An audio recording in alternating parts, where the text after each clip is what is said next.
What's up, you crazy motherfuckers? Hi guys, I'm back. 2 weeks holiday, and he's back.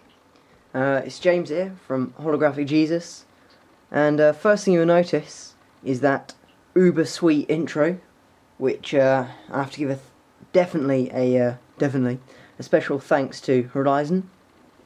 Link will be in the description. He's an insane editor.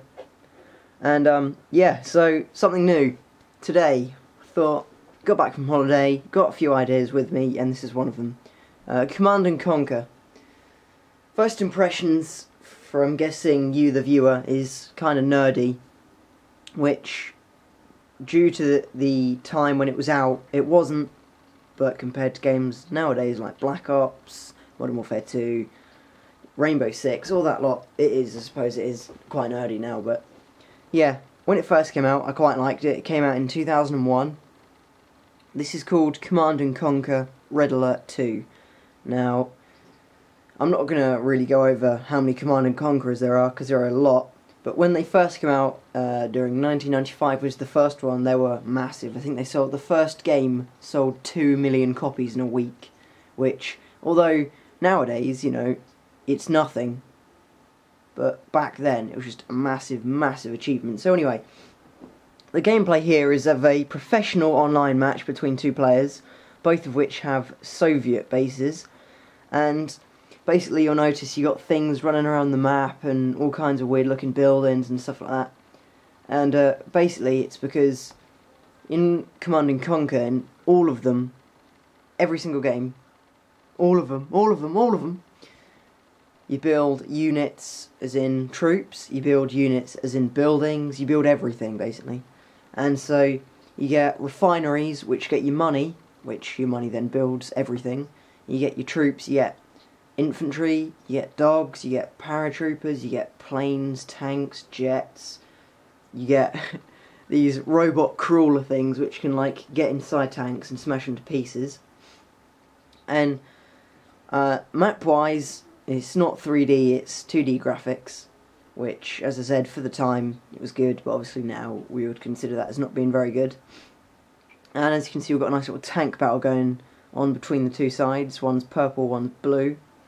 Yeah, and then you get the navy, so you get submarines, you get giant squid and dolphins, which like attack boats and stuff. It's crazy. It's crazy. It's like science fiction, I suppose. And yeah, basically, this is what, apart from Black Ops and most other Call of Duty titles, this is one of the only games, you know, I love to bits. Love it. It is brilliant. It is a really good game.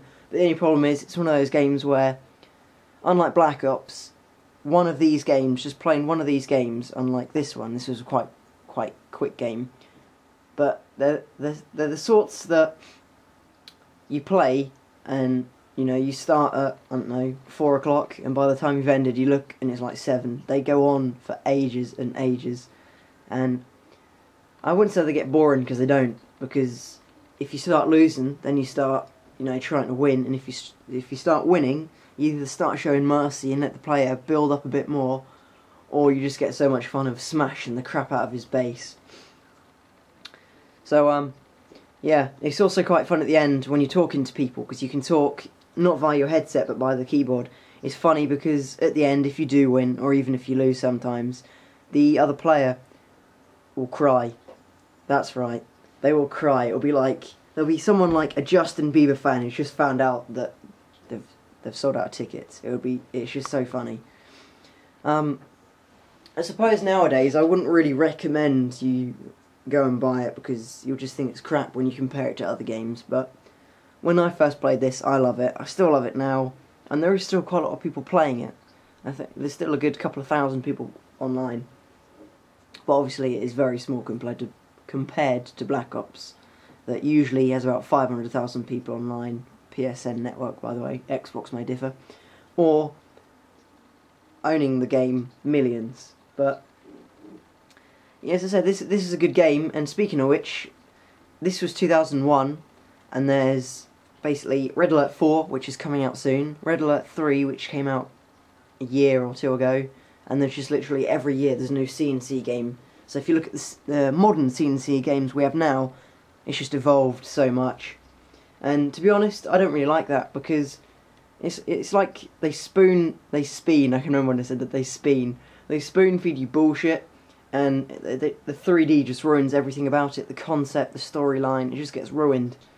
Whereas this is kind of cartoony, good old fun, if you know what I mean. So yeah, that's about this gameplay. Now I'm going to talk about some things I was thinking about getting. On the 15th of March this year, so coming up soon, Homefront comes out for Xbox and PS3. I might be getting that. It looks very good. However, I say I might be getting it because on the 3rd of February... No, not 3rd of February, what am I talking about? The 3rd of March... no, hang on. It might be the 3rd of February, Killzone 3 comes out. It's either already come out, or it's coming out soon. I'm just clueless. I lost my dates for that one, but yeah, Killzone 3 for PS3 only. It's the 3D. It's in 3D, and it just looks amazing. If you watch any of the gameplays of it, it's a really good game.